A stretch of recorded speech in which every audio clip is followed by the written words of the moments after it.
الدائمة الباقية على أعدائهم أجمعين من الآن إلى قيام يوم الدين آمين رب العالمين. أما بعد فقد قال الله تبارك وتعالى في القرآن الحكيم وهو أصدق الصادقين وقوله الحق. بسم الله الرحمن الرحيم. لقد كان لكم في رسول الله أسوة حسنة. صلوات بھیجیے گا بر محمد اللهم صل على محمد وعلى محمد وعجل فرجهم. عزیزان گرامی،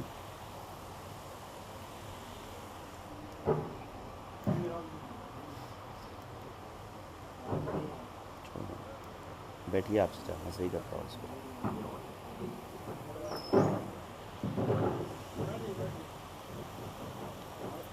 عزیزان گرامی، یہ انتہائی المناک تاریخ ہے آج تاریخ اسلام میں، جب دو معصوم ہستیوں کا پوری دنیا میں غم منایا جا رہا ہے.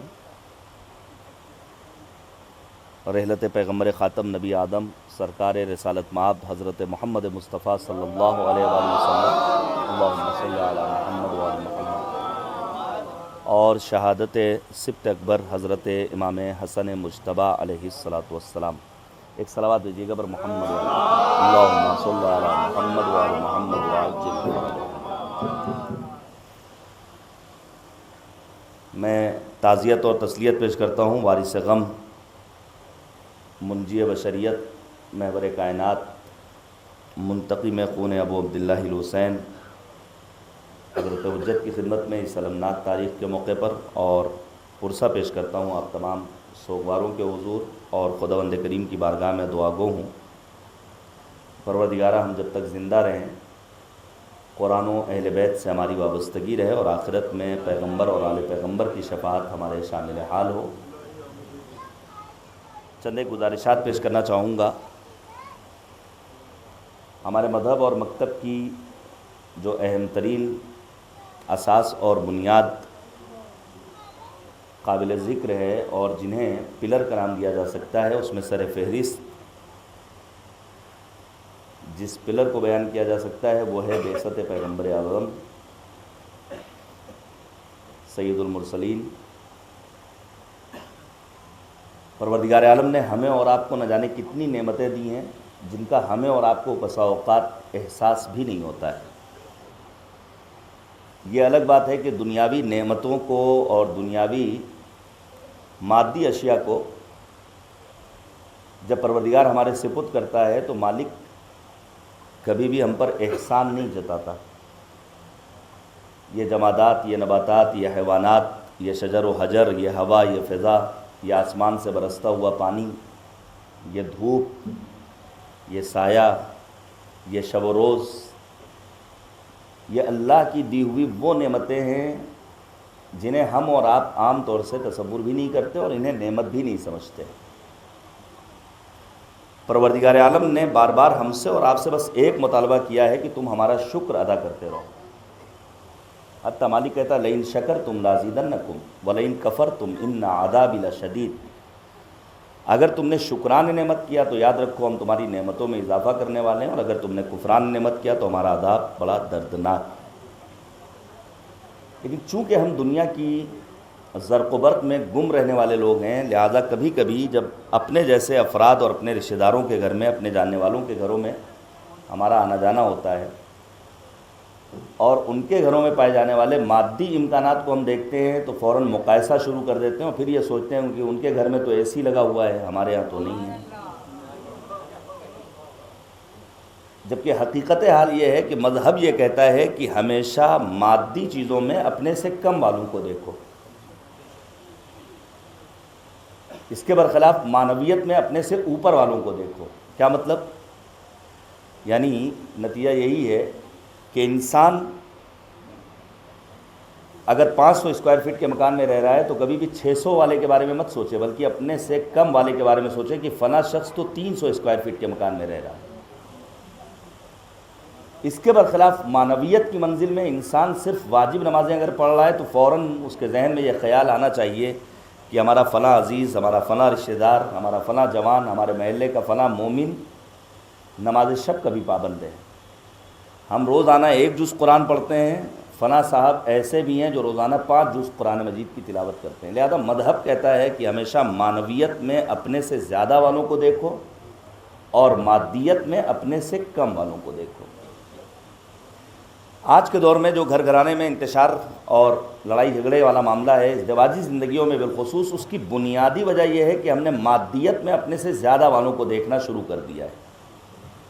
اب میں جلدی سے آگے بڑھ رہا ہوں، اور یہ گنجائش جو ہے ہمارے جوان بالخصوص اگر آپ زحمت کر لیں تو تاکہ ایک سلسلہ بن جائے اور پھر میں چند باتیں آپ تک پیش کر سکوں۔ اللہم صلی علی محمد وعلی محمد وعجل فرج۔ ابھی 2-3 لوگوں کی گنجائش ہے، پھر ادھر کا راستہ بالکل کلوز کر دیا جائے گا، کیمرہ لگا ہوا ہے۔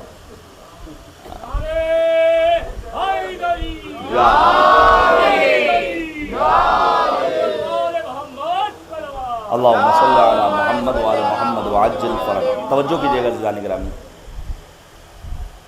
پروردگار نے اتنی نعمتیں دی ہیں کہ ہم ان کا شکریہ ادا، قرآن کہتا ہے ان تعدوا نعمت اللہ لا تحصوها، اگر تم اللہ کی نعمتوں کو شمار کرنا چاہو تو شمار نہیں کر سکتے۔ ہمارے اور آپ کے 10ویں امام حضرت امام علی نقی علیہ السلام، اللہم صلی علی محمد وعلی محمد۔ بھائی یہ کیا ہے مسئلہ؟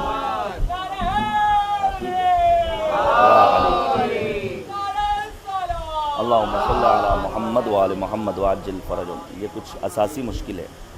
اگر یہ پنکھا بند کر دیا تو میں مجلس پڑھ لوں گا سکون سے، ٹائم کے اندر ختم۔ ہاں بند کر دیں اس کو، بند کر دیں، اصلاً بند کر دیے پیچھے سے۔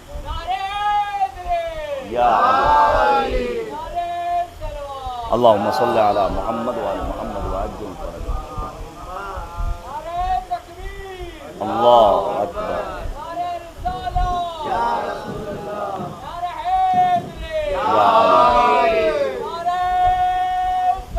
اللہم صلی علی محمد وعلی محمد وعجل فرجهم۔ عزیزان گرامی، ہمارے 10ویں امام حضرت امام علی نقی علیہ السلام، اللہم صلی علی محمد وعلی محمد، مولا امام نقی کے مشہور صحابی ہیں اور معتبر شاگردوں میں شمار ہوتا ہے جناب ابو ہاشم جعفری کا۔ امام سے آ کر فرماتے ہیں ابو ہاشم جعفری کی مولا بڑی پریشانی کی زندگی ہے، تندرستی کا معاملہ چل رہا ہے، حالات اچھے نہیں ہیں، صعوبتوں کا دور ہے۔ امام نقی نے بے ساختہ کہا ابو ہاشم یہ بتاؤ اللہ نے جو نعمتیں تمہیں دے رکھی ہیں ان نعمتوں پر تم نے اپنے پروردگار کا کتنا شکر ادا کیا؟ اللہ نے تمہیں دولت ایمان سے مالا مال کیا، تم نے پروردگار کا کتنا شکر ادا کیا؟ آپ انصاف سے بتائیے، ہم اور آپ یہاں بیٹھے ہوئے ہیں، ابھی خدا نخواستہ کسی کے پیر میں فریکچر ہو جائے اور 2 مرتبہ کسی پیتھولوجی یا کسی کلینک کا چکر لگانا پڑ جائے تب سمجھ میں آتا ہے کہ صحت کتنی عظیم نعمت ہے۔ امام فرماتے ہیں اللہ نے تمہیں جو دولت صحت سے مالا مال کر رکھا ہے، اس صحت پر تم نے اپنے پروردگار کا کتنا شکر ادا کیا۔ پڑھیے گا آپ دعائے عرفہ کو، سید الشہداء دعائے عرفہ میں پروردگار کی بارگاہ میں عرض کرتے ہیں پروردگارا میں کیسے تیری نعمتوں کا شکر ادا کروں، کیونکہ ہر شکر پر ایک شکر واجب ہے۔ پروردگار نے اتنی نعمتوں سے ہمیں اور آپ کو مالا مال کیا، لیکن جس جگہ پر پروردگار عالم نے ہم پر احسان جتایا ہے وہ ہے نعمت بعثت پیغمبر خاتم نبی اعظم سید المرسلین حضرت محمد مصطفیٰ صلی اللہ علیہ وآلہ وسلم۔ اعلان قدرت ہے لقد من اللہ علی المؤمنین اذ بعث فیہم رسولا، ہم نے مؤمنین پر احسان کیا ہے کہ ان کے درمیان رسول کو مبعوث برسالت کیا ہے۔ میں پیش کروں گا نبی آدم کی بعثت کے فلسفے کو، بعثت کے ہدف کو کہ آخر مقصد کیا ہے، لیکن اس کے پہلا پلر ہمارے مکتب اور مذہب کا وہ ہے بعثت پیغمبر آدم۔ اچھا انصاف سے بتائیے، یہ تو بخشی تالاب کے مومنین کو اللہ اچھا رکھے اور آپ کے بزرگوں کی اللہ مغفرت فرمائے، ایک ایسا سلسلہ آپ کے یہاں قائم ہے کہ آج کی تاریخ میں کم سے کم نبی آدم کا تذکرہ سننے کو مل جاتا ہے، کرنے کا موقع اللہ فراہم کر دیتا ہے، وگرنہ حقیقت حال یہ ہے کہ ہمارے گھروں میں، ہماری مجلسوں میں، ہماری بزم میں نبی اکرم کا تذکرہ صفر ہے۔ یہ ہم اور آپ اگر جائزہ لیں، اس وقت سے جب سے فلک پر ماہ محرم کا چاند نمودار ہوا اور آج کی تاریخ تک کتنی مجلسوں میں ہم نے اور آپ نے شرکت کی، اور پھر ان مجلسوں میں اپنے پیغمبر کا ہم نے کتنا تذکرہ کیا یا سنا۔ وجہ تخلیق کائنات نبی خاتم، وہ پیغمبر جس کے لیے امام علی مقام حسین ابن علی نے فرمایا تھا میں ظلم و فساد، عہدہ و منصب کی لالچ کے لیے نہیں نکلا ہوں، بلکہ میں نکلا ہوں اپنے جد نبی خدا کی امت کی اصلاح کے لیے۔ اور اصلاح امت پیغمبر بھی امام علی مقام نے چمتکار اور معجزے کے ذریعے نہیں کرنا چاہا ہے، بلکہ مولا فرماتے ہیں 4 چیزوں کو میں ذریعہ بنا رہا ہوں۔ میں چاہتا ہوں امر بالمعروف کروں، نہیں از منکر کروں، میں چاہتا ہوں کہ اپنے جد نبی خدا کی سیرت کا اتباع کروں۔ اور پھر کیا کہنا، کیا حسین فقرہ ہے بعد سیرت پیغمبر۔ کاش دنیا کا مسلمان یہ بات سمجھ جاتا تو آج اتنے فرقے نہ ہوتے، اتنے مسائل نہ ہوتے، مسلمانوں کو دنیا بھر میں ذلت و رسوائی کا سامنا نہ کرنا پڑتا۔ مولا فرماتے ہیں امام حسین جناب محمد حنفیہ کے نام لکھے جانے والے خط میں، میں چاہتا ہوں کہ اپنے جد نبی خدا کی امت کی پیروی کے ساتھ ساتھ بلا فصل اپنے بابا علی مرتضیٰ کی سیرت کی پیروی کروں۔ پورا کانسیپٹ کلیئر کر دیا ہے ہمارے اور آپ کے آقا و مولا امام حسین نے۔ اب آپ توجہ کیجئے گا، دوسرا پلر میں پیش کروں گا نبی آدم کے سلسلے میں چند ایک باتیں۔ دوسرا پلر جو ہمارے مذہب کا ہے وہ ہے ولایت امیر المؤمنین، امیر کائنات۔ البتہ یاد رکھیے گا، میں پھر عرض کر رہا ہوں، اگر مرجع علی قدر، ابھی میں 3 دن پہلے جناب آیت اللہ العظمیٰ سید علی سیستانی سے ملاقات کر کے آپ کی خدمت میں حاضر ہوا۔ اللہم صلی علی محمد وآل محمد۔ آپ یقین کیجیے، کیا آغا سیستانی نے جو فرمایا کہ سنی ہمارے نفس و جان ہیں، کوئی جذباتی جملہ ہے خطیب کی خطابت کا جو ہم سننے کو ہم کو ملتا رہتا ہے، کوئی نہ کوئی حکمت رہی ہوگی۔ یقین مانیے، یعنی کربلا معلیٰ کی زیارت، نجف اشرف کی زیارت، سامرہ و کاظمین میں ائمہ اطہار کی زیارت، اس کا کوئی ثانی نہیں، لیکن مرجع علی قدر کا دیدار جو نمائندہ سرکار حجت، جو ولی نعمت، جو خود اس دور غیبت کبریٰ میں وقار تشیع۔ تو میں ایک جملہ کہہ رہا ہوں، ہو سکتا ہے بعض لوگوں کو ہضم نہ ہو، لیکن ہمارا کام ہے پیغام کو پہنچانا۔ سید الشہداء میدان کربلا میں روز عاشور زیر آسمان آتے تھے، داڑھی کو پکڑتے تھے اور پھر اس آیہ کریمہ کی بار بار تلاوت کرتے تھے جس میں ارشاد خداوندی ہے وَإِذْ قَالَ طَائِفَةٌ مِّنْهُمْ لِمَا تَعِظُونَ قَوْمًا اللَّهُ مُهْلِكُهُمْ أَوْ مُعَذِّبُهُمْ عَذَابًا شَدِيدًا قَالُوا مَعْذِرَةً إِلَىٰ رَبِّكُمْ لَعَلَّهُمْ يَتَّقُونَ۔ کیا ہے ترجمہ؟ 3 گروہوں کا تذکرہ کیا ہے پروردگار نے اس ایک آیہ کریمہ میں۔ ایک گروہ ان افراد پر مشتمل ہے جو یوم السبت گناہ کا ارتکاب کرنے والے، ایک گروہ ان افراد پر مشتمل ہے جو ان گناہ کرنے والوں کو روکنے اور ٹوکنے والے، اور ایک گروہ ان افراد پر مشتمل ہے جو ان ٹوکنے والوں کی مذمت کرنے والے۔ آپ کون ہوتے ہیں روکنے والے؟ یہ جانے، ان کا اللہ جانے۔ لیکن جو روکنے اور ٹوکنے والے تھے، چونکہ مبلغین راہ خدا، عظمت بہت زیادہ ہے، اگر وقت رہا تو میں عرض کروں گا، ان علماء کی قدر کو پہچانیے۔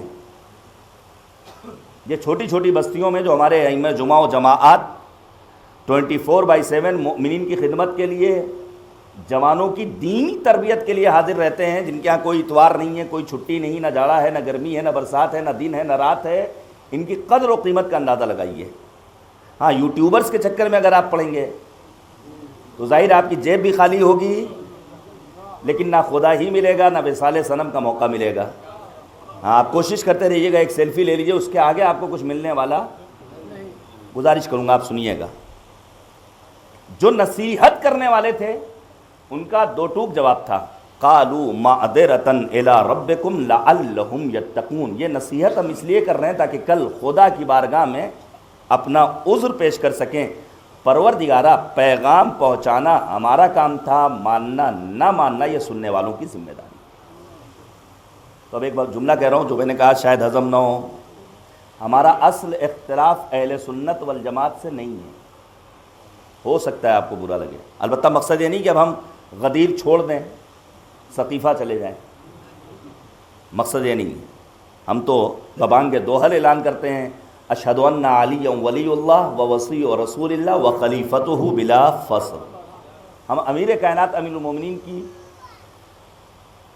خلافت بلا فصل کے قائل ہیں. غدیر سے ہم نے امیر المومنین کو اپنا مولا چنا ہے، اور امیر المومنین جیسا دنیا میں نہ کل کوئی تھا، نہ آج کوئی ہے، نہ کل کوئی ہونے والا ہے.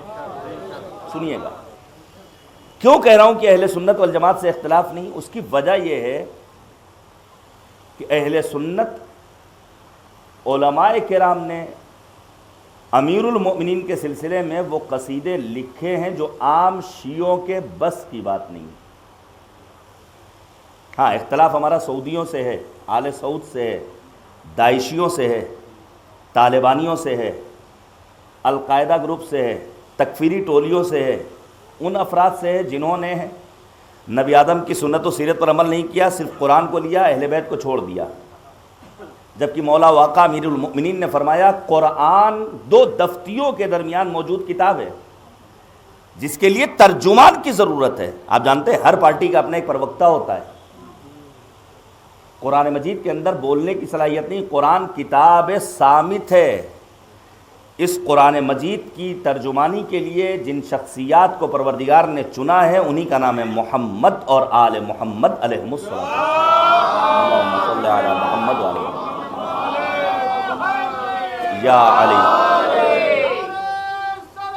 اللہم صلی علی محمد وعلی محمد وعجل فرجهم. سنیے جن علماء، اب ایک طویل فہرست ہے، یعنی شاید کئی مہینے لگ جائیں علماء اہل سنت کے ذریعے جو فضائل امیر المومنین اور اہل بیت طاہرین بیان ہوئے اگر ان کو بیان کیا جائے. لیکن دو چار نام، مثلا امام نسائی کیا شیعہ عالم ہیں؟ کیا 14ویں صدی ہجری کے سلمان ندوی صاحب جیسے کوئی سنی عالم ہیں؟ اللہ ان کو اچھا رکھے. واقعاً ان کی جان کو خطرہ ہے. امیر المومنین کے دفاع میں بولنے والے، معاویہ کے خلاف بولنے والے، تاریخ اسلام کے حقائق کو دنیا کے سامنے پیش کرنے والے. امام نسائی وہ ہیں جب شام پہنچتے کیا دیکھا؟ امیر المومنین کو گالیاں دی جا رہی ہیں. مولا کائنات کے دفاع میں کتاب لکھی، اس جرم میں کہ علی کے دفاع میں کتاب لکھی ہے، بے دردی سے مارا گیا. شہادت کے بعد ان کے جنازے کو مرے ہوئے گدھے کی کھال میں رکھ کر نظر آتش کیا گیا. جرم کیا تھا؟ دفاع امیر المؤمنین. سبط ابن جوزی کیا شیعہ عالم ہیں؟ آج کے ہیں، 1000 سال پہلے کے. تذکرۃ الخواص نامی اپنی کتاب میں لکھتے ہیں کہ اگر بعد رسالت مآب علی مرتضیٰ نہ ہوتے تو بندگان خدا کو اصول دین کے جزیات کا علم نہ ہوتا، اور اگر بعد علی مرتضیٰ علی ابن الحسین زین العابدین نہ ہوتے تو بندوں کو خدا سے گفتگو کرنے کا سلیقہ نہ ملتا. یا علی، اللہم صلی علی محمد وعلی محمد وعجل فرجهم. اور آگے بڑھیے، ایک دو نام اور لے رہا ہوں. مثلا ابن ابی الحدید معتزلی، عشق علی میں ڈوبا ہوا ایسا سنی اسکالر کہ علامہ مودودی بھی ابن ابی الحدید معتزلی کو شیعہ کہتے ہیں جبکہ سنی تھے. شارح نہج البلاغہ. یہ ابن ابی الحدید معتزلی وہ ہیں جنہوں نے مولا کائنات کے قصیدہ لکھتے ہوئے جملہ لکھا ہے کہ اگر مدینے کے سارے مسلمان ایک طرف، علی تنہا ایک طرف، تب بھی میں یہ اعلان کروں گا کہ علی حق کے ساتھ ہیں، حق علی کے ساتھ. یہ ابن ابی الحدید معتزلی وہ ہیں جنہوں نے لکھا ہے، پڑھیے گا آپ، ہمارے یہاں پڑھنے کا شوق نہیں ہے، حدیث ہم مولوی بھی نہیں پڑھتے ہیں. ابن ابی الحدید معتزلی نے لکھا ہے کہ پیغمبر خاتم کے 1 لاکھ سے زیادہ اصحاب میں کوئی ایک صحابی سوائے علی کے ایسا نہیں جس نے توحید پروردگار کے سلسلے میں کوئی خوبصورت جملہ لکھا ہو. کیا کہنا شان علوی کا کہ امیر المؤمنین نے خطبات بھی توحید پروردگار کے سلسلے میں بیان فرمائے ہیں، مکتوبات بھی موجود ہیں، کلمات قصار بھی امیر المؤمنین کے سلسلے میں موجود ہیں.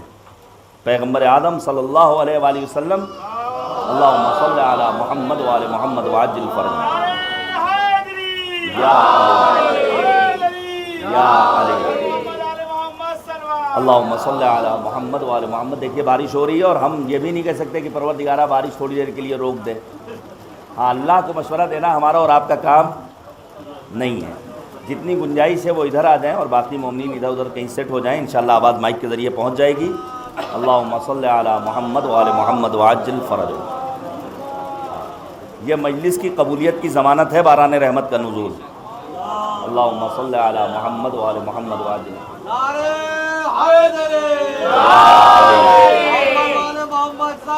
اللہم صلی علی محمد وآل محمد وعجل۔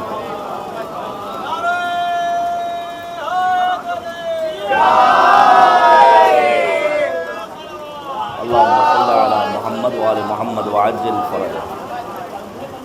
بھیا پنکھے بند کر دیجیے گا، لائٹ کا معاملہ دیکھ لیجیے گا۔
اللہم صلی علی محمد وآل محمد وعجل۔ صرف پنکھا بند کر دیجئے اور یہ لائٹ کا مسئلہ دیکھ لیجئے، باقی سب ٹھیک ہے۔ اب جلدی سے بھائی، وقت واقعی میں گزر جائے گا۔ ہاں بہت اچھا ہے، بہت اچھا ہے۔ اچھا، باران رحمت کا نزول ظاہر ہے۔ دیکھیے، پروردگار عالم نے ہمیشہ نعمتوں کا حساب لینا چاہا ہے، رحمت کا حساب۔ ہم کبھی بھی بارش کو باران نعمت نہیں کہتے ہیں، بلکہ کیا کہتے ہیں؟ باران، یعنی کل ہم سے نہیں پوچھا جائے گا کہ جب بخشی تالاب میں بارش ہوئی تو تمہارے آنگن میں کتنے قطرے برسے۔ اب یہ جو دنیا کا مسلمان کہتا ہے کہ قبر میں علی کی ولایت کے بارے میں سوال نہیں ہوگا، یاد رکھیے گا پروردگار عالم نے امیر المؤمنین کی ولایت کو رحمت نہیں بلکہ نعمت سے تعبیر کیا ہے۔ اور اگر نعمت ہے تو کل پروردگار بہرحال ہم سے اور آپ سے سوال کرے گا، تمام افراد سے، کہ نعمت ولایت علوی کے بارے میں تمہارا کیا نظریہ تھا۔ ہمیں اللہ کو مشورہ نہیں دینا ہے، کسی کے ذہن میں نہ آئے بانی مجلس کے کہ بھیا بس 1 گھنٹہ بارش روک دیں۔ ہاں، یہ بارش ہونے دیجیے، ضرورت ہے اس وقت بارش کی۔ عزیزان گرامی، تو ولایت امیر المومنین ہمارا دوسرا پلر ہے۔ 3 مقامات وہ ہیں جہاں پروردگار عالم نے نعمتوں کے تمام ہونے کا تذکرہ کیا ہے قرآن مجید میں۔ پہلا موقع وہ ہے فتح مکہ کا موقع، آیہ کریمہ موجود ہے۔ دوسرا موقع وہ ہے تبدیلی قبلہ کا موقع، اور تیسرا موقع وہ ہے امیر المومنین کی ولایت کا موقع، جہاں اعلان قدرت ہے کہ الیوم اکملت لکم دینکم واتممت علیکم نعمتی ورضیت لکم الاسلام دینا۔ تیسرا پلر وہ ہے عاشورہ، وہ ہے کربلا۔ ظاہر کربلا کوئی بیاب ہو گیا صحرا اور بیابان کا نام نہیں ہے، بلکہ کربلا شہادتوں کا ایک ایسا گلشن ہے جس سے فضائے اسلام معطر ہے۔ کربلا 2 شہزادوں کی جنگ کا نام نہیں ہے، 2 خاندانوں کی جنگ کا نام نہیں ہے، یہ سرسر و سموم سے پھولوں کی جنگ تھی، نیکی میں اور بدی میں اصولوں کی جنگ تھی۔ ایک طرف بدی کا نمائندہ تھا یزید کی صورت، دوسری طرف حق کا نمائندہ تھا حسین ابن علی کی صورت۔ اور پھر کیا کہنا امام علی مقام حسین ابن علی کا، جنہوں نے میدان کربلا میں اپنی قربانی کے ذریعے ایک مسیحی رائٹر کو بھی یہ لکھنے پر مجبور کر دیا کہ سلام ہو حسین ابن علی پر، جنہوں نے اپنی شہادت کے ذریعے دنیا کی مظلوم قوم کو ظالموں کی آنکھوں میں آنکھیں ڈال کر گفتگو کرنے کا ہنر سکھا دیا۔ سلام ہو مظلوم کربلا حسین ابن علی پر۔ اور چوتھے پلر کا نام ہے انتظار، جس کے لیے ہم اور آپ پلکیں بچھائے ہوئے ہیں کہ ہمارے وقت کے امام کا ظہور ہو۔ لیکن یاد رکھیے گا، وقت کے امام کا ظہور فقط اللہم عجل لولی کل فرج کہہ دینے سے نہیں ہوگا، بلکہ اپنے آپ کو آمادہ کرنا ہوگا۔ انتظار نام ہے خلاصہ تقویٰ کا۔ انتظار یعنی حاکمیت قرآن پہ ایمان، انتظار یعنی پاسداری فکر و عقیدہ، انتظار یعنی دوڑنا، انتظار یعنی حرکت میں آنا۔ انتظار جمود نہیں چاہتا ہے، بلکہ انتظار حرکت چاہتا ہے ایک سچے منتظر کی علامت یہ ہے کہ وہ کبھی بھی اپنی جگہ پر خاموش نہیں بیٹھے گا. ہم اور آپ یہاں بیٹھ کر سچے منتظر ہونے کی دلیل اس طرح دے سکتے ہیں کہ آخر غزہ میں اتنے عرصے سے بے گناہ کیوں مارے جا رہے ہیں, بچے ہڈیوں کا ڈھانچہ کیوں بنے ہوئے ہیں. یاد رکھیے گا, جو سچا منتظر ہے وہ غدیر اور کربلا کے آئینے میں مظلوم کی حمایت کرے گا اور ظالموں سے اظہار بیداری کرے گا. صلوات دیجیے گا بر محمد و آل محمد. اللہم صلی علی محمد و آل محمد. یا علی یا علی. اللہم صلی علی محمد و آل محمد وعجل فرجہ. ہم نہیں تو متوجہ رہیے, بارش تو ہوتی رہتی ہے. یا علی یا علی. اللہم صلی علی محمد و آل محمد وعجل فرجہ. اب آپ توجہ کیجئے گا, جس ذات گرامی کا تذکرہ کرنا ہے اس کو پہچاننے کے دو اہم ترین ذریعے ہیں. مسلمانوں کے بڑے طبقے نے ایک ذریعے کو لیا, دوسرے کو چھوڑ دیا.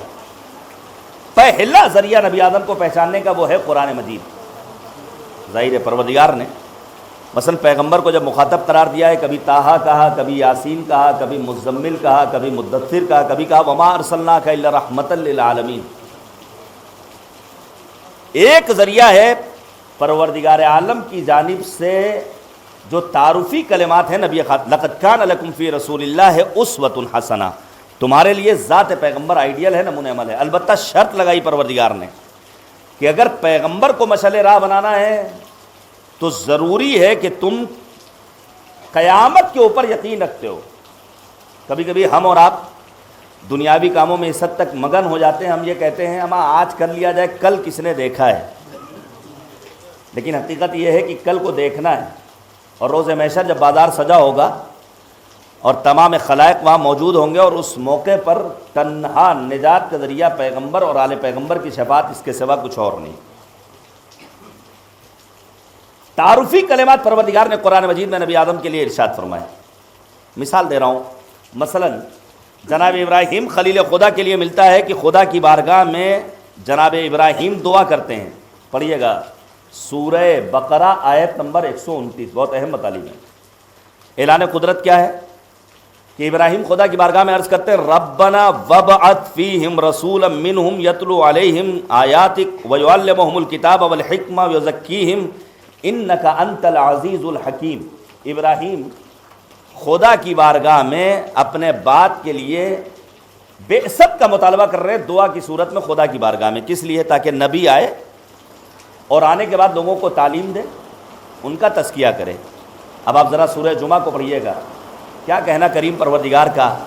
جناب ابراہیم خلیل خدا کی دعا کو پروردگار نے مستجاب کیا, پھر آواز دی هو الذی بعث فی الامیین رسولا منہم یتلو علیہم آیاتہ ویزکیہم ویعلمہم الکتاب والحکمہ. اے ابراہیم, تم نے خدا کی بارگاہ میں دعا کی تھی, میں نے تمہاری دعا کو قبول کر لیا, اور پھر لوگوں کے درمیان اس رسول کو مبعوث برسالت کیا ہے جس کا کام ہے قرآن کی تعلیم دینا اور لوگوں کے نفسوں کا تزکیہ کرنا. یہ ابراہیم خلیل خدا کی دعا قبول ہوئی ہے پروردگار کی بارگاہ میں. اب سوال, بعثت پیغمبر کا مقصد کیا ہے؟ کون بتائے گا؟ قرآن نے بتایا. لیکن بعد از قرآن جو ذات نبی اعظم کو پہچانوانے کا سب سے بڑا ذریعہ قرار پا رہی ہے وہ ذات ہے امیر المومنین, امیر کائنات حضرت علی بن ابی طالب علیہ السلام. ہمارے ایک بزرگ نے بڑا پیارا جملہ کہا تھا, علی اس ہستی کا نام ہے جس نے اس دنیا میں آنکھ کھولی تو آغوش رسالت میں, اور علی اس ذات والا صفات کا نام ہے کہ پیغمبر نے دنیا میں آنکھ بند کی تو علی کی گود میں.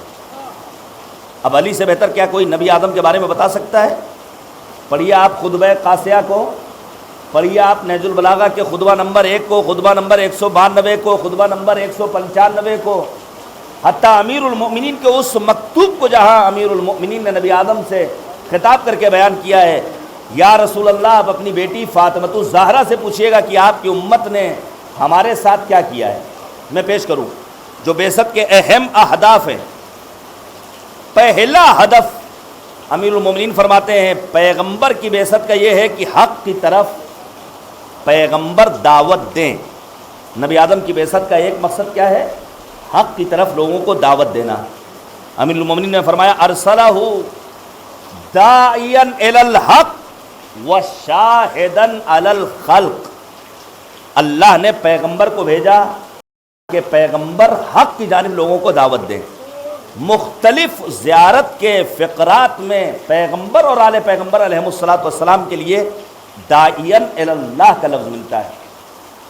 جب ہم اور آپ کربلا جائیں عموماً ہمارے یہاں جو نعرہ لگتا ہے وہ نعرہ کون سا ہے؟ لبیک یا حسین. بہت اچھا نعرہ ہے.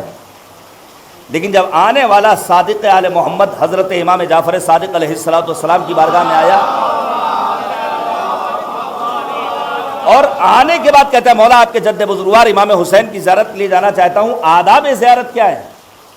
تو امام کہتے ہیں میرے جد کے حرم میں پہنچنے کے بعد 7 مرتبہ کہو سبحان اللہ والحمد للہ ولا الہ الا اللہ واللہ اکبر. اور پھر مولا امام صادق فرماتے ہیں 7 مرتبہ میرے جد بزرگوار امام حسین کے حرم میں کہو لبیک یا داعی اللہ، اے اللہ کی طرف دعوت دینے والے حسین ابن علی ہم حاضر ہیں. ان تمام معصوم ہستیوں کا بنیادی مقصد یہ تھا لوگوں کو حق کی جانب رہنمائی کرنا. نبی آدم کی بعثت کا اصل ہدف کیا ہے؟ لوگوں کو حق کا راستہ دکھانا. داعیا الی الحق. پھر مولا فرماتے ہیں نبی آدم کی بعثت کا دوسرا ہدف یہ ہے کہ لوگوں کو عذاب الہی سے ڈرائیں. مولا نے فرمایا ان اللہ بعث محمدا صلی اللہ علیہ وآلہ وسلم نذیرا للعالمین وامینا علی التنزیل. پروردگار عالم نے نبی خاتم کو مبعوث برسالت کیا تاکہ لوگوں کو ڈرائیں عذاب جہنم سے. البتہ یاد رکھیے گا آج دشمن ظاہر ہے یہاں بمباری نہیں کر سکتا ہے. ہمارے بی ایس ایف کے جوان سلامت رہیں، ہم ان کے حق میں دعا کرتے ہیں. امنیت ہے، شانتی ہے. لیکن دشمنان دین نے ہمارے جوانوں کو کیپچر کرنے کے لیے جن چیزوں کو ذریعہ بنایا ہے ان میں ایک ذریعہ ہے سافٹ وار، جس کو رہبر انقلاب نے جنگ نرم کا نام دیا تھا. کیا مطلب؟ لباس مردانہ ہے، ایڈورٹیزمنٹ خاتون کر رہی ہے. لباس زنانہ ہے، تبلیغات مرد کر رہا ہے. ایک سوئچ بورڈ بھی خریدیے تو سوئچ بورڈ کے ریپر پر تصویر ایک نیم برہنہ خاتون کی. وہاں کیا کام ہے اس خاتون کا؟ یہ جنگ نرم ہے، یہ سافٹ وار ہے. اس جنگ نرم سے ہمیں اپنے آپ کو بچانا ہے. لیکن یاد رکھیے گا میرے عزیزوں، دشمنان دین نے ہمارے جوانوں کو کیپچر کرنے کے لیے ایک ذریعہ اور بنایا. وہ کیا ہے کہ مومن جوانوں کو نا امید بنایا جائے، مایوس کیا جائے. کبھی کبھی ہم جوان سے کہتے ہیں بھیا نماز پڑھ لو. مولانا کیا جائیں خدا کی بارگاہ میں، اتنے گناہ ہو گئے اب تو اللہ کی بارگاہ میں جاتے ہوئے ڈر لگتا ہے کہاں ہم جیسے گنہگار، اللہ کہاں ہمیں معاف کرنے والا ہے. سنیں گے آپ عذاب الہی. اس کا مطلب یہ نہیں کہ ہم مایوس ہو جائیں. روایت کہتی ہے پیغمبر اعظم خطبہ دے رہے ہیں، عذاب کا تذکرہ کر رہے ہیں. ایک جوان صف اول میں بیٹھا ہوا ہے، جیسے ہی عذاب کا تذکرہ سنتا ہے خدا کی بارگاہ میں عرض کرتا ہے پروردگارا میرے اندر تیرے عذاب کو برداشت کرنے کی طاقت نہیں ہے، مجھے موت دینا چاہے میں موت کو گلے لگانے کو تیار ہوں، مجھے مریض کرنا چاہے میں مریض ہونا چاہتا ہوں، لیکن کل روز محشر مجھے عذاب میں مبتلا نہ کرنا. اللہ نے اس کی دعا کو سن لیا. آئندہ روز نبی نے دیکھا کہ وہ صف نماز میں نظر نہیں آ رہا ہے. پیغمبر نے کہا وہ جوان کہاں ہے؟ لوگوں نے بتایا یا رسول اللہ وہ تو مریض ہے. نبی اس کی عیادت کو پہنچے اور پیغمبر نے جانے کے بعد کہا کل تک تو ٹھیک تھا، یہ اچانک تو مریض کیسے ہو گیا؟ کہتا ہے یا رسول اللہ جب آپ نے خطبہ دیا تو میں نے خدا کی بارگاہ میں دعا کی تھی، پروردگار نے میری دعا کو قبول کر لیا. سنیں گے جملہ؟ سنیں میرے جوان. نبی آدم نے فرمایا کیا تو نے خدا کو بخیل سمجھ رکھا ہے جو مریض ہونے کی دعا مانگ رہا ہے؟ اگر خدا کی بارگاہ میں دعا کرنی تھی تو دعا کرتا ربنا آتنا فی الدنیا حسنہ وفی الآخرۃ حسنہ. پروردگار کی بارگاہ میں اپنے گناہوں کی مغفرت طلب کر. اور میرے عزیزوں مجھے کہنے دیجئے جو کریم پروردگار حور جیسے خطا کار کو معاف کر سکتا ہے وہ کریم پروردگار ہم جیسوں کو بھی معاف کر سکتا ہے. یہ حور کون ہیں؟ یہ حور وہی ہیں جن کے لیے شاعر نے بہت پہلے کہا تھا کہ زنجیر جہنم سے جو آزاد ہوا حر، رضواں کی طرح خلد میں آباد ہوا حر، سلمہ ہوا، بوذر ہوا، مقداد ہوا حر، ایک صحبت شبیر سے کیا شاد ہوا حر، مرنے میں بھی جینے کا مزہ مل گیا حر کو، شبیر کے ملنے سے خدا مل گیا حر۔ صلوات بھیجیے گا بر محمد وآلہ۔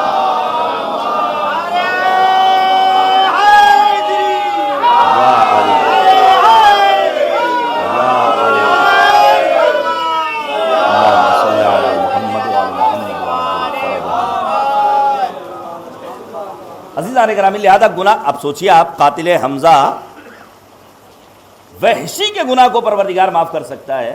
بہلول نباش، کام کیا تھا بہلول نباش کسے کہتے ہیں؟ قبر کھودنے والے کو۔ اس کا کام کیا تھا؟ ادھر مردہ دفن ہوا، ادھر قبر کھودی، کفن چورا لیا۔ حد یہ ہے کہ اس نے ایک خاتون جسے دفن کیا گیا تھا اس کے ساتھ بدکاری کی، لیکن اللہ نے اس کے گناہ کو معاف کیا۔ تو ہم اور آپ، میں ایک جملہ کہہ رہا ہوں، شاید سمجھ میں آ جائے اور کسی کی آنکھ میں آنسو آ جائے تو خدا کا شکر بجا لائے۔ یہ ہم اور آپ اس تیز ماشینی زندگی میں، بھاگتی دوڑتی دنیا میں جو اس وقت فرش ادائے حسین پر بیٹھے ہیں، اس کا مطلب یہ ہوا کہ تمام تر گناہوں کے باوجود مالک کی بارگاہ میں ہمارے لیے گنجائش بہرحال باقی ہے۔ ہر کسی کو یہ توفیق نہیں ہوتی۔ یہ ہمارا اور آپ کا یہاں موجود ہونا، راہ ازا میں اپنے قدم کو آگے بڑھانا، اس بات کی دلیل ہے کہ پروردگار میں کی بارگاہ میں ہمارے لیے گنجائش باقی ہے۔ تو ہم عذاب الہی سے اپنے آپ کو ڈراتے رہیں، لیکن ساتھ ہی خدا کی بارگاہ میں عرض کرتے رہیں، یا وجیہن عند اللہ اشفع لنا عند اللہ، پروردگارہ بحق کے پیغمبر اور آل پیغمبر ہمارے گناہوں کو معاف فرما۔ سجدوں پر ہم اور آپ بھروسہ نہیں کر سکتے، نمازیں ہمیں بخشوا دیں کوئی گارنٹی نہیں ہے، روزے بخشوا دیں کوئی گارنٹی نہیں ہے۔ ہاں، جس چیز کی گارنٹی وہ کیا ہے؟ وہ ہے شفاعت پیغمبر خاتم، وہ ہے شفاعت سید الشہداء، وہ ہے شفاعت اہل بیت اطہار علیہم الصلوۃ والسلام۔ اللہم صلی علی محمد وعلی محمد۔ اور پھر امیر المومنین فرماتے ہیں پیغمبر خاتم کی بعثت کا ایک ہدف ہے بندگان خدا کو بت پرستی سے باہر نکالنا، خدا پرستی کی دعوت دینا، شیطان پرستی سے خدا پرستی کی دعوت دینا۔ امیر المومنین نے فرمایا فبعث اللہ محمدا بالحق لیخرج عبادہ من عبادت الاوثان الى عبادتہ ومن طاعت الشیطان الى اطاعتہ۔ پروردگار نے پیغمبر کو مبعوث کیا تاکہ لوگ بت پرستی سے باہر نکلیں، خدا پرستی کی طرف آگے جائیں، شیطان پرستی سے باہر نکلیں۔ اس وقت ایک پورا مذہب بن چکا ہے شیطان پرستی کا۔ یہ جو ہم کبھی کبھی خوش ہو جاتے ہیں کہ ہم نے اپنے بچے کا ایڈمیشن فلاں کانوینٹ اسکول میں کرا دیا ہے، اور پھر اس کانوینٹ اسکول میں کیا ہو رہا ہے آپ کو حیرت ہوگی۔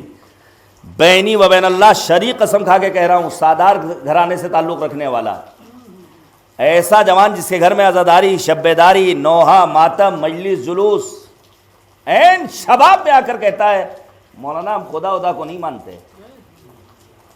کہاں جا رہا ہے سماج، کہاں جا رہے ہیں ہمارے جوان؟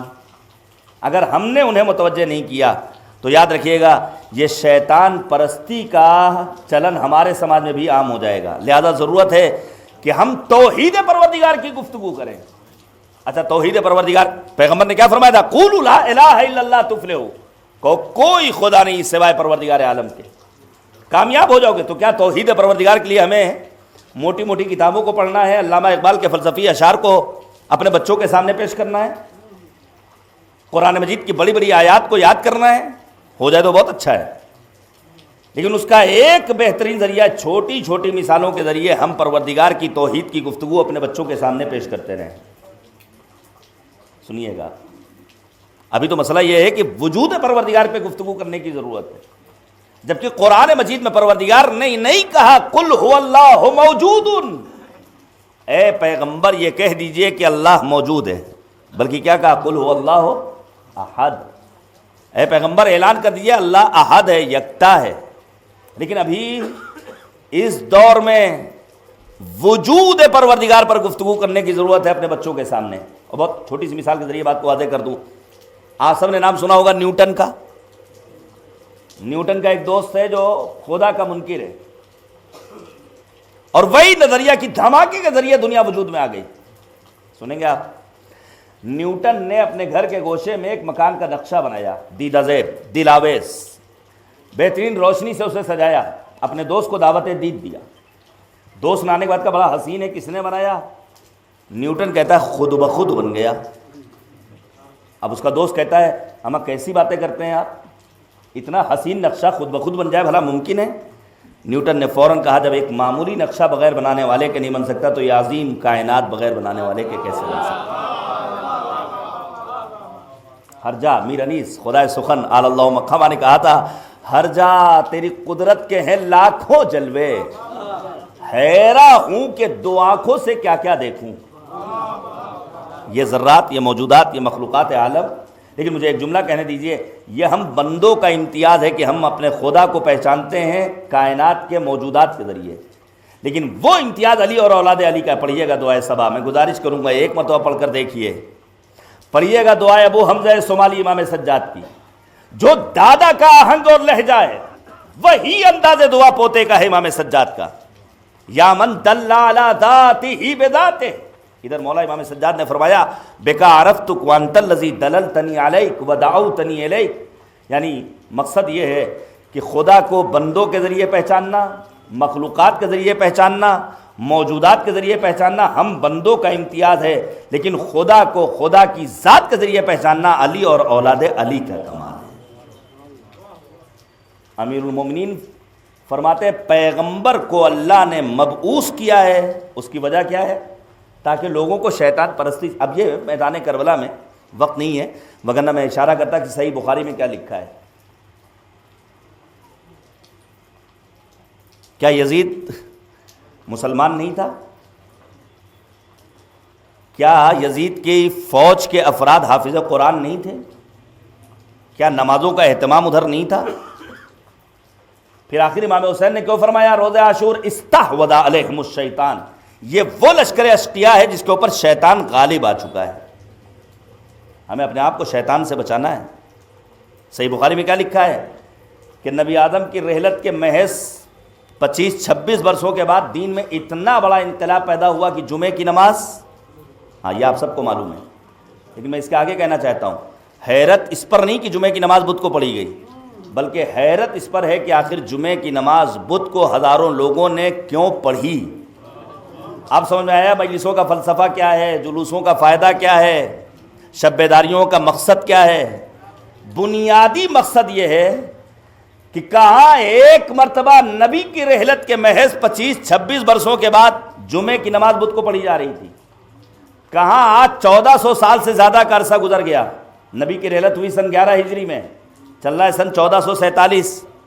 1436 سال کے بعد کیا ہے کوئی دنیا کا ملا، مفتی، حافظ قرآن، نماز پڑھانے والا جس کے سامنے بڑے سے بڑا آفر کر دیا جائے یہ شہر تمہارا، یہ پورا BKT تمہارا، یہ ڈالرز تمہارے، یہ شہر لکھنؤ تمہارا، یہ محل تمہارا، بس اتنی گزارش ہے جمعے کی نماز بدھ کو پڑھا دو. ہے کوئی مائی کلال؟ لیکن دیکھیے اس میں طاقت بہت ہے. ہاں اچھے بھیج جاتے ہیں. ہو سکتا ہے کوئی پیسے کا دیوانہ انسان کہہ دے میں پڑھانے کو تیار ہوں، لیکن اچانک اس کا ضمیر جھنجھوڑے گا اور پھر کہے گا میں پڑھانے کو تو تیار ہوں، لیکن سوال یہ پیدا ہوتا ہے میری اقتدا میں جمعے کی نماز بدھ کو پڑھے گا کون؟ یہ انقلابی فکر کہاں سے آئی ہے؟ اسی فکر دینے والی ذات کا نام ہے حسین ابن علی علیہ الصلوۃ والسلام.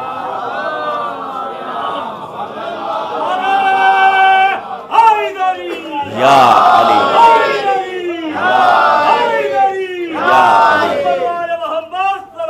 اللہم صلی علی محمد وآل محمد وعجل. وقت ختم ہو رہا ہے. بعثت پیغمبر کا مقصد کیا ہے؟ شیطان سے دور کریں پیغمبر خاتم. ہاں شیطان ظاہر ہے مختلف رنگ و روپ میں. زرارہ امام صادق سے کہتے ہیں مولا ہم مسلمانوں کی بازاروں میں شیطان کا کیا کام ہے؟ مولا فرماتے اتفاقاً ہماری مارکیٹ میں زیادہ کام ہے. اس کی وجہ کیا ہے؟ چور کبھی بھی کسی خالی مکان میں چوری کرنے نہیں جاتا ہے. تو یاد رکھیے گا جن کے دل امیر المؤمنین کی ولایت و محبت سے عاری اور خالی ہیں، شیطان کا ان کے پاس کیا کام ہے؟ ان دلوں پر شیطان قابض ہونا چاہتا جن دلوں میں امیر کائنات امیر المؤمنین کی محبت اور ولایت پائی جاتی ہے۔ لہذا ہمیں زیادہ محتاط رہنے کی ضرورت ہے۔ پھر مولا فرماتے ہیں کہ پیغمبر کی بعثت کا ایک مقصد ہے اللہ تبارک و تعالیٰ کے پیغام کو پہنچانا۔ مولا فرماتے ہیں پروردگار نے حضرت محمد کو حق کے ساتھ مبعوث فرمایا جب دنیا فنا کی منزل کے قریب تر ہو گئی اور آخرت سر پر منڈلانے لگی۔ یہ نبی آدم کی بعثت کے آداب، باقی چیزوں کو میں چھوڑ رہا ہوں۔ اب میں جلدی سے نبی آدم کی زندگی کے ایک دو نمونوں کو، مثلا ابھی یہاں بیٹھ کر کے میں نے ایک حدیث مجھے نظر آ گئی اور نہایت اہم حدیث ہے، اسے پیش کروں گا اور پھر پیغمبر کی سیرت کا ایک آدھ نمونہ بات ختم کر دوں گا۔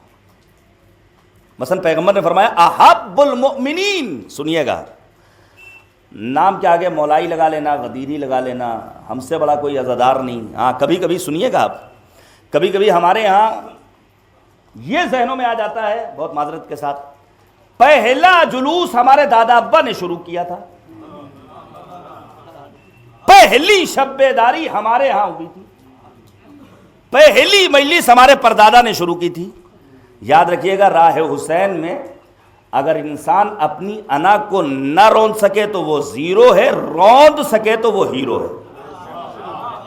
ہاں راہ حسین میں کیا بتاؤں، واقعی میں آپ پہنچیے جب مشی کے دوران آپ کو نظارے دیکھنے کو ملیں گے، جو جتنا بڑا انسان حسین کی عظمت کے آگے وہ اتنا چھوٹا، اور جو اس بارگاہ میں پہنچنے کے بعد اپنے آپ کو حقیر بنا لیتا ہے، مولا امام حسین چونکہ عزتوں کے مالک ہیں پر اسے سربلند کر دیتے ہیں۔ یہاں غرور چلنے والا نہیں ہے۔ پیغمبر فرماتے احب المؤمنین اللہ تعالی، خدا کے نزدیک سب سے بڑا مومن اور پسندیدہ مومن وہ ہے من نصب نفسہ فی طاعت اللہ، جو اپنے آپ کو اطاعت خداوندی کے لیے وقف کر دے۔ مرحوم آیت اللہ بہجت سے کسی نے کہا تھا آقا کوئی نصیحت کر دیجئے، تو آقا بہجت نے کہا تھا بس ایک جملہ یاد رکھو، واجبات کو انجام دینا ہے، حرام سے اپنے آپ کو محفوظ رکھنا ہے، یہ اطاعت پروردگار۔ جس دن ہمارے سماج میں واجبات کی پابندی شروع ہو گئی، اب بہت سارے مسائل ہیں، مثلا ان میں ایک مسئلہ یہ ہے کیا واقعی میں وہ تبرک، ایک بہرحال مسئلہ ہے، وہ تبرک جائز ہے جو خمس کی رقم ادا کیے بغیر فراہم کیا گیا ہو؟ البتہ اب اس کا مقصد نہیں ہم ہر جگہ تبرک لینا چھوڑ دیں، بھیا یہ خمس کے پابند نہیں ہیں، ہاں بہت سارے پیسے ہوتے ہیں، لیکن خمس کی پابندی کیوں نہیں؟ دشمن نے ایک چال یہ چلی، مولوی کو خمس نہیں دیں گے، دریا کے سپرد کر دیں گے۔ ہیں ایسے احمق قسم کے افراد جو گڈیوں میں ربر بینڈ لگاتے ہیں اسے دریا کے سپرد کرتے ہیں، امام زمانہ کا ہے عریضے کی طرح مولا تک پہنچ جائے گا۔ یہ احمق ہیں، اولئک کالانعام، قرآن کہتا ہے جانوروں کے مانند ہے، جانوروں سے بھی زیادہ بدتر ہے۔ تو دیگر مسائل میں آپ مرجع تقلید کی سنیں گے، غسل کیسے کرنا ہے، نماز کیسے پڑھنی ہے، تیمم کا طریقہ کیا ہے، میراث کیسے تقسیم ہوگی، لیکن جب مسئلہ خمس کا آتا ہے تو انسان فوراً یہ کہتا ہے مولوی کو نہیں دیں گے۔ تو بھائی کسی ایک مولوی صاحب پر تو آپ کو بھروسہ کرنا پڑے گا، کم سے کم جس سے نکاح پڑھوا رہے ہیں، البتہ مقصد یہ نہیں کہ اب آپ ہم سے نکاح پڑھوا رہے ہیں تو فوراً خمس ہمیں دینا شروع کر دیجئے، ہاں اجازہ ہونا چاہیے۔ جو ادارے کام کر رہے ہیں تو کبھی کبھی انسان اطاعت پروردگار سے اپنے آپ کو دور کر لیتا ہے۔ پھر پیغمبر فرماتے ہیں وَنَصَحَ لِأُمَّتِ نَبِيِّهِ، وہ ہے پروردگار کے نزدیک پسندیدہ مومن جو نبی کی امت کی نصیحت کرنے والا ہو۔ یہ ہمارے یہاں روکنے ٹوکنے کا سلسلہ ختم ہو گیا۔ روکنے ٹوکنے کا سلسلہ کیا مطلب؟ مثلا مجلس ہو رہی ہے، جوان باہر بیٹھا ہوا ہے، جب چار بزرگ ٹوکیں گے نہیں تو ظاہر ہے جوان کیوں اندر آئے گا؟ ہم سے کیا مطلب، ہمارا بچہ جا رہا ہے، ہم سے کیا مطلب؟ یاد رکھیے گا روکنے ٹوکنے کا سلسلہ جس سماج میں پایا جاتا ہے وہ سماج زندہ سماج کہلاتا ہے، لہذا ہمیں نصیحت بھی کرنا ہے۔ البتہ نصیحت جناب شعیب والی، وقت نہیں رہا، جناب شعیب قرآن مجید میں آیہ کریمہ موجود ہے سورہ ہود میں، جناب شعیب کہتے ہیں میرا کام ہے نصیحت کرنا، اور پھر جناب شعیب کہتے ہیں میں کیسے اس چیز کی نصیحت کروں جس پر خود عمل نہ کروں۔ نصیحت کرنے والے کو پہلے خود عمل کرنا ہے پھر دوسروں کی نصیحت کرنا ہے۔ پھر پیغمبر فرماتے ہیں وَتَفَكَّرَ فِي عُيُوبِهِ، پسندیدہ مومن خدا کی بارگاہ میں وہ ہے جو اپنے عیوب کے بارے میں غور و فکر کرے، وَأَصْلَحَهَا، اور اپنے نقائص کو دور کرنے کی کوشش کرے، وَعَلِمَ فَعَامِل، جانکاری حاصل کرے، اس کے اوپر عمل پیرا ہو، وَعَلَّمْ، اور پھر دوسروں کو وہ اس کی تعلیم دے۔ آخری بات، نبی آدم کی انفرادی زندگی، سماجی زندگی، حد یہ ہے حقوق العباد، اس کی رعایت۔ روایت پیش کروں آپ کے سامنے، دیکھیے پیغمبر لوگوں کے حقوق کے کتنے پاسدار تھے اور پاسبان تھے۔ ابو ایوب انصاری نے پیغمبر کی دعوت کی، رات کا وقت ہے، پیغمبر کھانے پہ پہنچ گئے، لیکن بغیر کھانا کھائے پیغمبر خاتم ابو ایوب انصاری کے گھر سے باہر نکل آئے۔ جناب ابو ایوب انصاری پیغمبر کی خدمت میں حاضر ہوئے، یا رسول اللہ کیا ہو گیا، کوئی غلطی ہو گئی؟ وجہ پیغمبر کہتے ہیں، سنیے گا، نبی آدم نے فرمایا چونکہ تمہارے کھانے میں لہسن پڑا تھا، لہسن کی اپنی بو ہوتی ہے، اور مجھے لوگوں سے جا کر گفتگو کرنی ہے، لہذا میں نہیں چاہتا ہوں کہ ایسا کھانا کھا کر لوگوں کے درمیان جاؤں جس سے لوگوں کو اذیت پہنچے۔ اب یہ وہ افراد سوچیں جو مجلسوں میں آتے ہیں، جو نمازوں میں پہنچتے ہیں، موضوع سے بدبو آ رہی ہے، بنیائن ایک ہفتہ گزر گیا نہیں دھویا ہے، ظاہری وجود کو بھی مزین کرنا یہ نبی اور اولاد نبی کی سنت و سیرت میں شامل ہے۔ یہ وہی پیغمبر ہے جنہوں نے کہا کہ زیادہ صدقہ دو۔ لوگوں نے کہا یا رسول اللہ اس غربت کے دور میں، آج کے دور میں ہم اور آپ کہہ سکتے ہیں کہ اس بے روزگاری کے دور میں کہاں ہم صدقہ روزانہ کتنا نکالیں گے؟ تو اس موقع پر پیغمبر خاتم نے فرمایا تھا صدقے کا مطلب یہ ہے کہ اگر کوئی جاہل ہے تو اسے علم کا راستہ دکھا دو، کوئی بے راہ روی کا شکار انسان ہے تو اسے سیدھے راستے کی رہنمائی کر دو، کوئی مریض ہے تو اسے اسپتال پہنچا دو، کوئی مشورے کا طالب ہے تو اسے اپنے مشورے سے نواز دو۔ یہی وہ بہترین صدقہ ہے جس کے ذریعے تم دنیا کو بھی آباد کر سکتے ہو، اپنی آخرت کو بھی کامیاب بنا سکتے ہو۔ صلوات بھیجیے گا بر محمد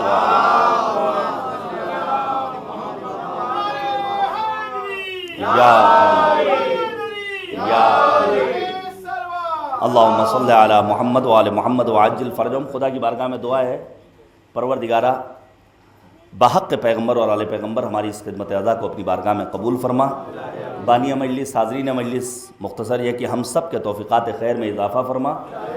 بہرحال تنگی مکان کی وجہ سے مومنین کو پریشانی ہوئی، لیکن راہ حسین میں، راہ عزا میں، راہ پیغمبر اور آل پیغمبر میں یہ ساری پریشانیاں ہیچ ہیں۔ ہمارے ہاں تو ذرا سا موقع مل جائے، بہانہ مل جائے، میں معذرت کے ساتھ عرض کر رہا ہوں چونکہ بخشی تالاب کے مومنین سے، جوانوں سے مجھے خاص الفت ہے۔ واقعی زیب نہیں دیتا کہ بخشی تالاب کی خواتین بغیر حجاب کے ان گلیوں میں ٹہلیں۔ ٹھیک ہے سارے رشتہ دار ہیں، لیکن سارے رشتہ دار محرم نہیں ہوتے، ہم جیسے افراد بھی کبھی کبھی یہاں۔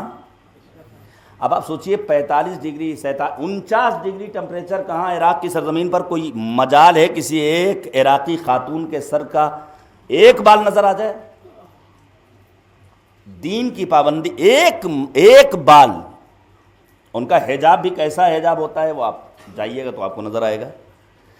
دین کی پابندی کی راہ میں بہانہ نہیں چلنے والا ہے۔ بس میں ختم کر رہا ہوں، دل رنجیدہ ہے۔ ایک ابھی مثلا چند برس پہلے جب حکیم محمد جناب مولانا ڈاکٹر سید قلب صادق صاحب اللہ علیہ مقامہ دنیا سے رخصت ہوئے، کتنا بڑا جم غفیر، کتنا بڑا مجمع، 2 نمازیں جنازہ ہوئی تھی، شیعوں نے الگ پڑھی، اہل سنت حضرات نے الگ پڑھی۔ یہاں ہمارے بزرگ موجود ہیں، آقائے شریعت جناب مولانا قلب عابد صاحب اللہ مرحوم اللہ مقامہ جب اس دنیا سے رخصت ہوئے، تاریخی مجمع، بزرگوں سے پوچھئے بتائیں گے۔ یہ دنیا کا دستور ہے کہ اگر ایک بندہ پروردگار دنیا سے رخصت ہوتا ہے تو تشییع جنازہ میں شرکت کرنے والوں کا ایک سیل رواں نظر آتا ہے، لیکن بانی اسلام کے جنازے میں محض 11 افراد، صرف 11 لوگ۔ میں پیش کروں گا، میں چاہوں گا گریہ کیجئے، آئندہ برس کی کوئی گارنٹی نہیں ہے، کچھ نہیں معلوم۔ 2 مہینے ہم نے اور آپ نے حسب توفیق عزا کی خدمت کی،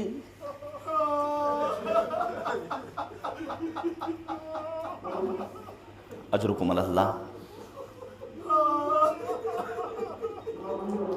بعض علماء نے 13 افراد لکھے ہیں۔ اچھا یہ خاندان ہی وہ خاندان ہے جس کے جنازے بڑی مظلومیت کے جنازے ہیں۔ پیغمبر کا جنازہ جب امیر المومنین دفن کر چکے تو نام نہاد مسلمانوں نے آ کر امیر المومنین کی بارگاہ میں شکوہ کیا، علی تم نے پیغمبر کو دفن کرنے میں جلد بازی سے کام کیا۔ امیر المومنین کی آنکھوں میں آنسو، مولا فرماتے میں نے اپنے فریضے کو ادا کیا، تم اپنے آپ سے سوال کرو کہاں رہ گئے تھے۔ یہ مسلمانوں کو سوچنا چاہیے۔ بانی اسلام کا جنازہ غربت کا جنازہ ہے، اور یہ وہ جنازہ ہے جسے دفن کرنے کے بعد جب مولا گھر آئے ہیں تو بی بی بنت پیغمبر شہزادی سادات کرام سے معذرت چاہتا ہوں، بار بار مرثیہ پڑھتی نہیں، صبت علیہ مصائب لو انہا صبت علی الایام سرنا لیالیا۔ ایک بات پیش کروں، مجھے بھی اللہ نے بیٹی دی ہے، آپ کے گھروں میں بھی بچیاں موجود ہیں، لیکن پھر میں کہوں گا پیار بیٹی کا حسین ابن علی سے پوچھو۔ جناب زہرائے مرضیہ خوش قسمت تھی کہ باپ کی شہادت اور رحلت کے بعد اپنے باپ کا پیراہن مانگا تو امیر المومنین نے سپرد کر دیا، لیکن ہائے رے مظلومیت یتیمہ حسین جناب سکینہ، باپ کے بے سر لاشیں پر جاتی ہیں تو رخسار پر تماچے لگائے جاتے ہیں۔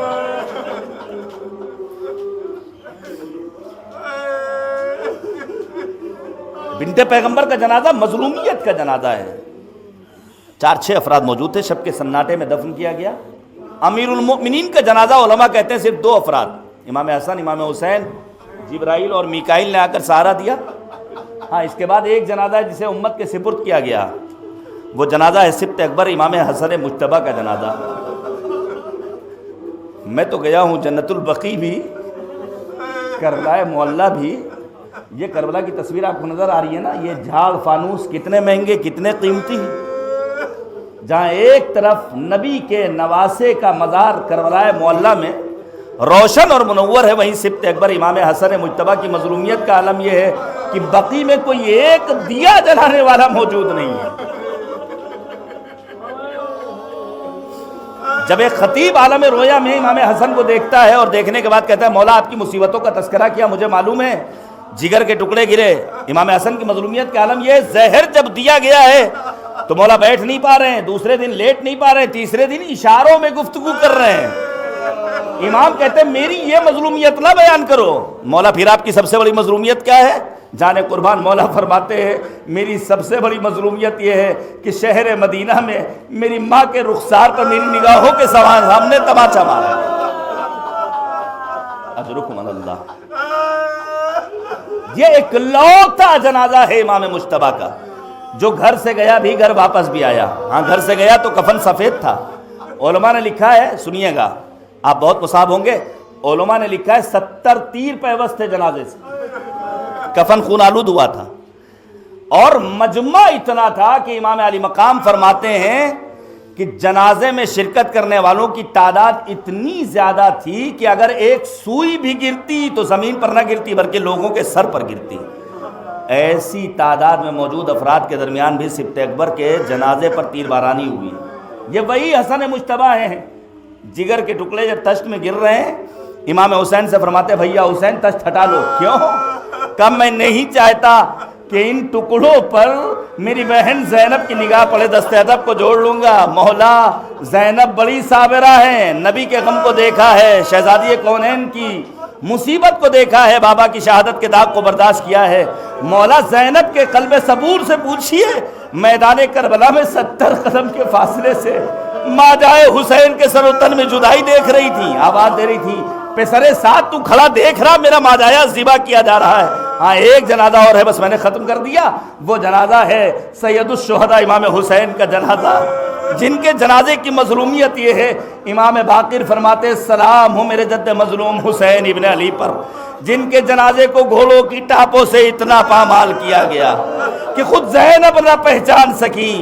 آنتا آخی کیا تم ہی بھیا حسین ہو، کیا تم ہی ماجائے حسین ہو؟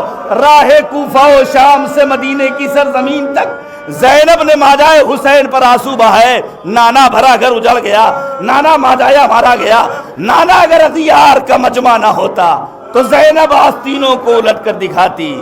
راہ کوفہ و شام میں آپ کی نواسی زینب کو کتنی مصیبت ہو۔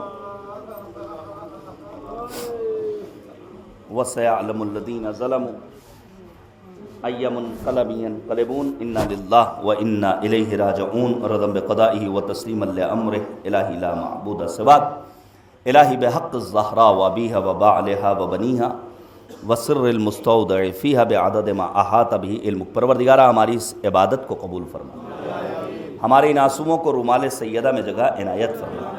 اے کریم پروردگار، اس روح زمین پر جہاں بھی عاشقان پیغمبر اور آل پیغمبر ہیں، ان کی جان، مال، عزت و آبرو و ناموس کی حفاظت فرما. معبود واسطہ ہے عظمت پیغمبر اور آل پیغمبر علیہ السلام کا، مظلومین فلسطین و غزہ و لبنان و یمن و سیریا و ایران کی حمایت اور نصرت فرما. ظالم و غاصب اسرائیل و امریکہ اور آل سعود کو نابود فرما، جنت البقیع کو آباد فرما. معبود مقامات مقدسہ کی حفاظت فرما. رہبر انقلاب حضرت آیت اللہ العظمیٰ سید علی خامنئی مرجع علی قدر جناب آیت اللہ العظمیٰ سید علی سیستانی کو طول عمر بابرکت عنایت. اے کریم پروردگار، واسطہ ہے عظمت پیغمبر اور آل پیغمبر کا، ہمارے امام کے ظہور میں تعجیل فرما، اور ہمارے امام کو وقت ظہور جب ہم تک پہنچا تو ہمارے اعمال کو اس لائق بنا دے کہ ہم امام کے اعوان و انصار میں شمار ہوں. اور ربنا تقبل منا انک انت السمیع العلیم. ماتم حسین.